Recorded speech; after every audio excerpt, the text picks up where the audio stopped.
Just ahead on Black Issues Forum, a nation remembers 9/11 20 years later. What have we learned about our American selves, about the war on terror and homeland security amid rising hate crimes? Special guest Dr. Wilmer Leon of Sirius XM's Urban View joins our panel. Stay with us.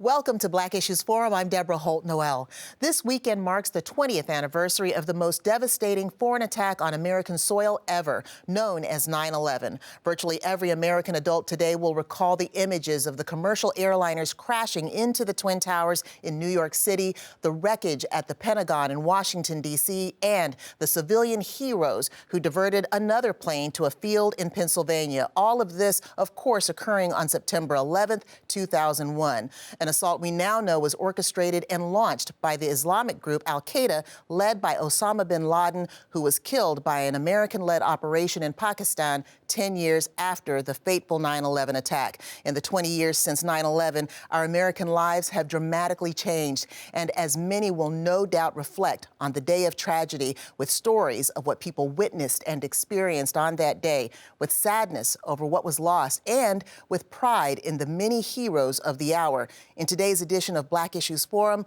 we look forward by looking back to answer in retrospect, what have we learned about our American selves these 20 years? Joining us today, I want to welcome political analyst Steve Rao, attorney Harold Eustache, head of the Forsyth County GOP, and a very special guest, Dr. Wilmer Leon, author, political scientist, and host of Inside the Issues with Dr. Wilmer Leon on Sirius XM's Urban View, Channel 126. Gentlemen, delighted to have all three of you here. And me open up with you, Steve. As the narrative goes, we were there to protect our interests. What were those interests, and what happens to those interests now that we have left Afghanistan? Well, Deborah, it's a pleasure to be here. And I want to just first of all pray for all of the families on this very somber day in American history and thank all the soldiers of our armed forces who have defended our nation. But to answer your question, we had our interests shifted as we began the war in Afghanistan. The initial interest was initially to degrade Al-Qaeda. So after 9/11, you saw a significant increase in Al-Qaeda networks where they were attacking in London and all over the world. And President Bush and then President Obama decided to really focus in on Afghanistan to degrade the Al-Qaeda network. And it worked initially. By 2002, 2003, much of Al-Qaeda had been diminished, and eventually in 2011, we were able to get rid of Osama bin Laden. The challenge, however, was then the interest shifted, and it became we're going to promote democracy and freedom in Afghanistan, and we got into what they call the never-ending wars. Remember, after that, Afghanistan, 19 years and 47 days. 19 years and 47 days, the longest war in U.S. history. And what that meant was that we were having the challenge of securing peace and democracy in a nation where we didn't have a legitimate, strong government. We didn't have a strong military. And we were in a situation where if we pulled out, then the Taliban could bounce back. And so our interests, to answer your question, shifted from achieving the degrading of the Al-Qaeda network. But now the interest is, what do we do in the United States? Because if we stay in Afghanistan, we guarantee more Americans and civilians will die. The never-ending wars, I'll end with this, $6.5 trillion spent on the wars in Afghanistan, Iraq, and Pakistan, hundreds of thousands dead, and we now have to figure out what the interest is moving forward. Harold, let me ask you, Steve's talked about shifting interests. What are your thoughts, having, fought in Afghanistan and also looking over the last 20 years? What are your thoughts on our reasons for staying even after Osama bin Laden was eliminated? Well, first of all, I think the what happened in 9/11 shaped, my life and I think so many Americans' lives, and it was, of course, an incredible tragedy for our country. But for me on 9/11, I was at Morehouse College, and it's one of the only times after that we have this bell on campus, and the bell was rang. It's a call to action. And the only time since I think Martin Luther King was assassinated in 1968 that the bell was rang was 2011. And that was a call to action for me to sign up for the military. I hadn't thought about it before then. So that changed the course of my life and a lot of people's lives. And so, spending that time in Afghanistan, getting to see, everything right on the ground, I did question whether or not we should have been there, and whether or not we should continue to be there. I think the right course of action was to get out of Afghanistan as far as combat operations. I don't think we should have had, a nation building strategy there that we did have. That was a lot of use of our time and energy. But I do think as a strategic sort of interest that it was important for us to keep Afghanistan in some sort of way. I think we may have dropped the ball there because if you look after World War II, we kept bases in Germany and kept bases in Japan up until this day. After the Korean War, we've still had for decades soldiers going to Korea. We still have bases in Korea. And so it's not unique after an American war for us to keep troops in place in a strategic way. So I think with the issues we have with Pakistan and Iran, China and Russia, it's unfortunate that we don't have a strategic base in that area at this point. Thank you. Dr. Leon, what are your thoughts as we consider the power position of America, then the power position of America over these past 20 years? What can we say about what we've learned about where that power is and where we're positioned globally? Well, I think it's important for us to unpack this very honestly, because what transpired on September 11th was horrific, and to understand the impact that it's had on the country, how it's been burned and ingrained into the psyche of America, and the impact that it's had on families and loved ones is just horrific. But there's a real lack of any honest analysis, particularly in mainstream media, of why this happened, and more important to me, how this horror has been used as an excuse for American militarization, a rationalization for escalating military spending, and how Americans have been convinced to relinquish civil rights, civil liberties, and also the dramatic escalation of the surveillance state. Directly to your question, in terms of American power, we have shifted from a unipolar to a multipolar world. And it's also important to remember that we haven't been in Afghanistan 20 years. We've been in Afghanistan 41 years. Jimmy Carter took us into Afghanistan in 1979 at the ill-advised, following the bad advice of his national security advisor, Zbigniew Brzezinski, who was a staunch anti-Russian. And his Russian hatred is what really got us into Afghanistan in the first place. But we've shifted from the United States being the unitary power after the Cold War to now a multipolar world with Russia, with China, with Iran, all becoming incredibly powerful in their regions, and particularly with China internationally. And the United States has not been able to shift its mindset. It has not been able to shift its rhetoric. It has not been able to shift its focus and its reality to understand we are no longer the unipolar hegemon. We have to figure out how to deal effectively in a multipolar world. And is dealing effectively including, striking deals with the Taliban?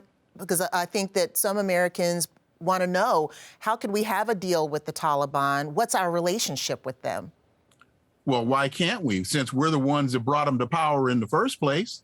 If you go back and understand the Mujahideen and that the Taliban came out of the Mujahideen, and that the United States funded all of that. We dealt with the Taliban when they were initially in power. So it's also important to understand, what else are we going to do? Afghanistan is a sovereign nation, and we lost the fight. So we now have to deal with the people that won the fight. Again, we can no longer traverse the world telling people what to do. It's not going to work anymore. And the sooner we figure that out, the safer we're going to be, the safer the world's going to be, and we'll save a heck of a lot of money. We're talking about the safety of the world and security. Steve, with sensitivity to how Americans are feeling right now after witnessing the chaotic departure from Afghanistan, where do you think that our reputation stands and what we can do to make America secure? Are we more secure after that original intent to kind of de-escalate al-Qaeda and then kind of neutralize what's coming out of Afghanistan? Well, I think in terms of our credibility in the world, I think, United States foreign policy is now in question by many of our allies, right? Because, now we have a humanitarian disaster on our hands. We've got refugees are going to be exiting not only to the United States, but all over the world. We have the mistreatment of women and complete instability. And I think picking up on what Dr. Leon said, it's no longer just the United States of America. You have all these allies that coalition forces, like Britain, for example. They lost the most lives were lost by the nation of Britain. In Afghanistan, right? And they want to be a part of these decisions. So I think it has hurt our credibility as the leader of the free world. And I think what is not clear to many people around the world is the Biden doctrine now states that we will promote human rights and democracy as long as it serves the interests of the United States. But what makes it challenging in a multipolar world is that you have nuclear proliferation in Iran and North Korea, continued threats of cyber terrorism, the rise of China as an emerging superpower, and let's not forget Russia, the elephant in the room, right? And so it's no longer one like the Cold War. It's a multipolar world with nationalism, with disruption, and all of this occurring in the midst of a global pandemic that's not going away, which is affecting all of us. So it's a really tough time. And there's a lot coming at us as Americans, as a world power. Harold, how is this administration doing in terms of dealing with those other world powers that are kind of right on our heels, China, Russia? How are we doing with those relationships and making sure that we're well positioned to control our future and secure our futures here? I think this administration is doing poorly, and that's evidenced by what some of the world powers have said about our actions after Afghanistan. The UK Parliament held President Biden in contempt. Part of what Steve just alluded to was when we got out of Afghanistan here recently in the last several months, the president really didn't consult with foreign leaders.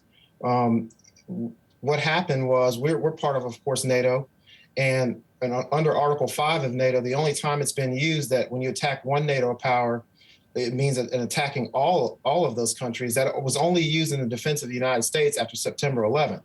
So all these countries went to Afghanistan because of us.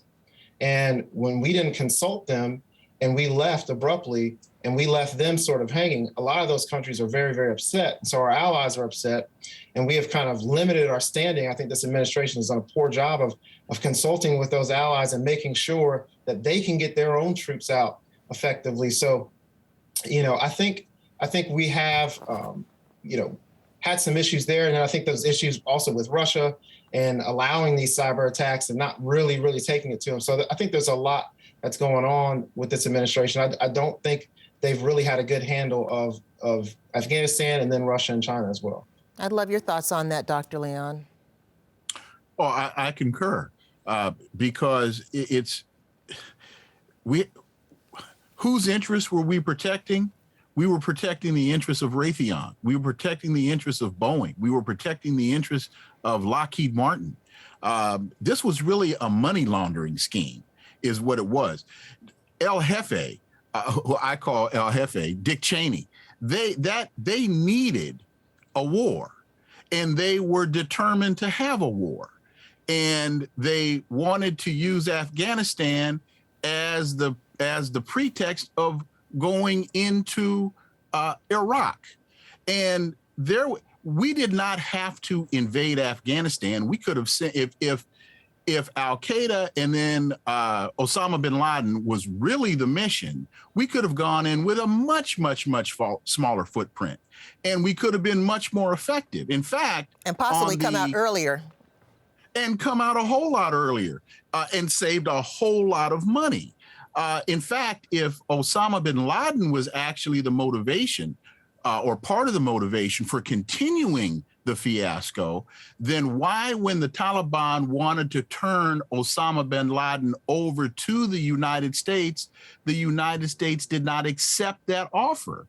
And the reason was El Jefe, Dick Cheney, and Douglas Feith, and Richard Pearl, and Scooter Libby, all of those folks, they had already made up their minds of what they were going to do, and there was nothing that was going to turn them around. And it's that type of action and that type of just thoughtless, reckless behavior that is pulling out of the JCPOA, for example, is getting our allies to understand that you follow America down the rabbit hole and it's not a very good place for you to be. There's certainly a lot of history to be learned, to be researched, and thank you for those comments. Thank you for those reflections. This week, as another 200 Americans and foreigners were permitted to leave Afghanistan, and communities in America, including Raleigh and Durham here in North Carolina, prepare for newly arriving Afghan refugees, our attention and resources are redirected home and to events that evolved here over the past 20 years. While fighting for democracy abroad, in the U.S., we witnessed the emergence of Black Lives Matter, of Antifa, of QAnon, and rise in domestic terrorism and hate crimes as well. Steve, when we consider the absence of democracy, or the level of absence of democracy in places like Afghanistan, how should we view our fight for democracy here in the United States? Well, you know, democracy, the journalist Fareed Zakaria has written some opinions about this called the difference between liberal democracy and illiberal democracy. And so first of all, a good, thriving democracy works in a liberal democracy, which is where you have a state that is strong, a secure government that provides order, eliminates chaos, and at the same time, a society that respects the civil rights, civil liberties, freedom, expression, ability to use the internet, express your views. And the governments, democracies have worked well where you have both, but they're not mutually exclusive. And so the challenge in America is, in order to continue to preserve our democracy, we have to have a strong state. But, these organizations like QAnon and, laws from General Assemblies, anti-protest laws, this is not good for America because we want to make sure that we're sending an example to the world that we are a republic and we are a liberal democracy. The challenge, Deborah, is that around the world, we're seeing so much disruption in democracy because you have these elections and then you have dictators. How many Venezuela, Hungary, Tunisia, Haiti, the list goes on, right? Thank you. You're talking about respecting civil liberties here. Harold, one of the things that helped the push for civil rights back in the 1960s was the appeal to protect our reputation as indeed respecting those civil liberties. Do you think that kind of appeal is at work today or can work today as people are talking about the reduction of civil liberties?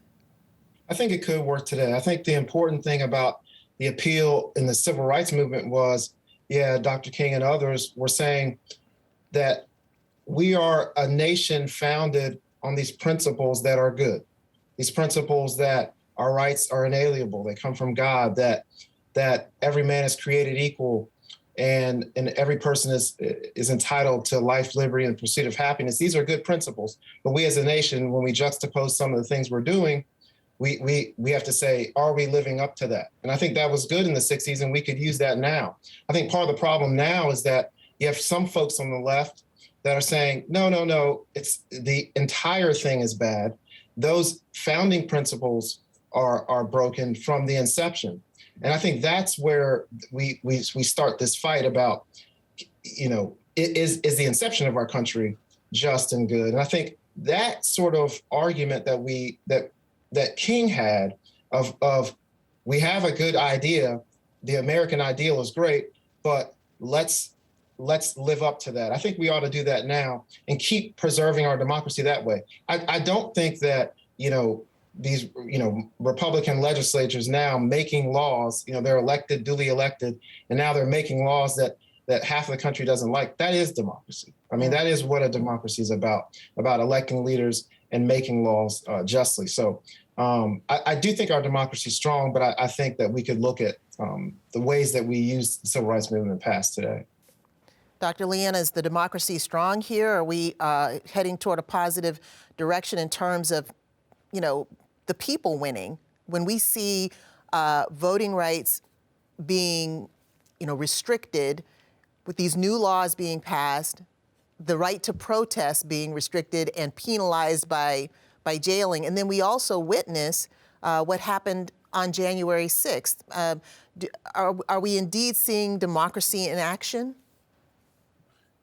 We're seeing democracy in action for some. Unfortunately, for Mr. George Floyd and for Breonna Taylor and for Ahmaud Arbery, democracy fails with extrajudicial killings and civilians thinking that it's okay to shoot people down in front of their homes because they're jogging through their neighborhoods.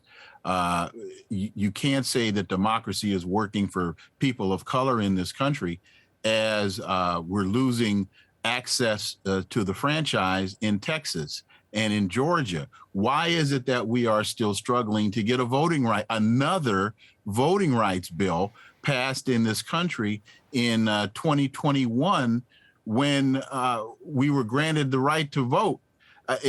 Why indeed? I mean, what's different about today? I always ask myself is like nothing than say back in the 1960s when there weren't those rights and there seemed to not even be a hope. So we seem to be able to get more done as a people back in the 60s. Or am I wrong on that?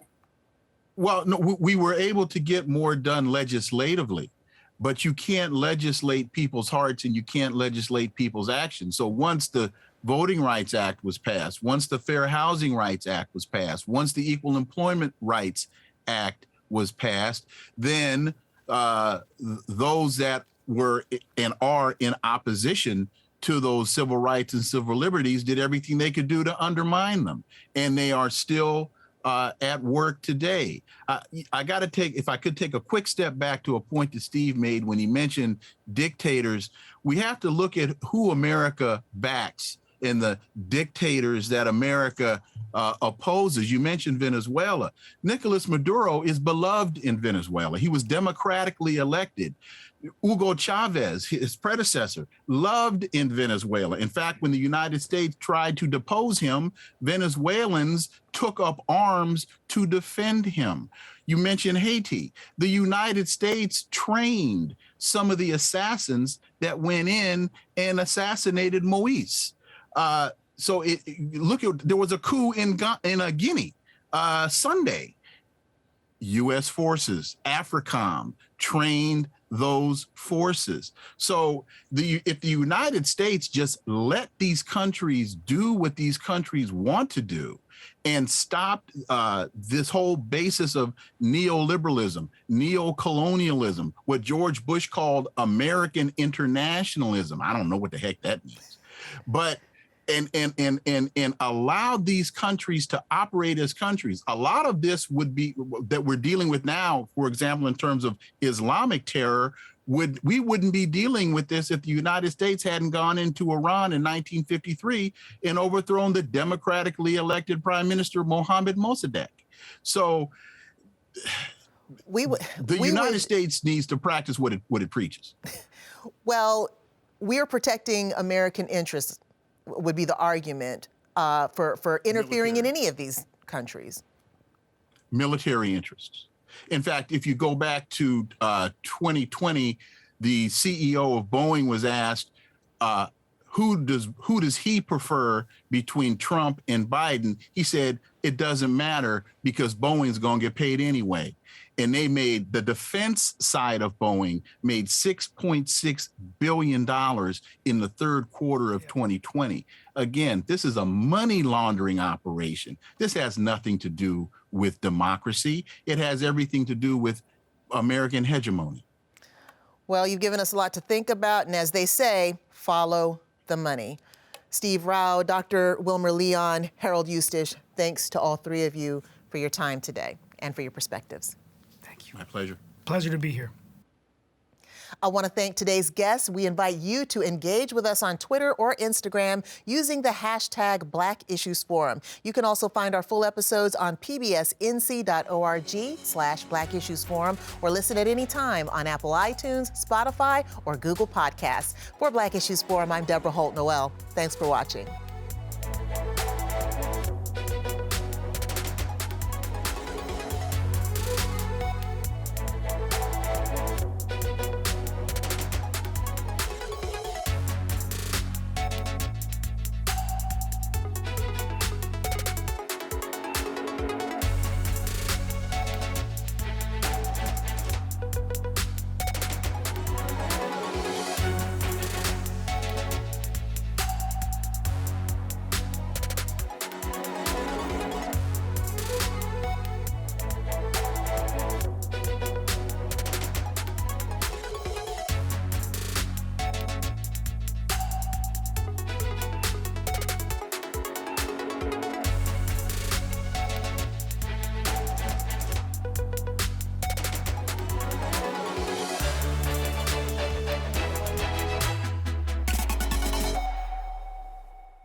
Quality public television is made possible through the financial contributions of viewers like you, who invite you to join them in supporting PBS NC.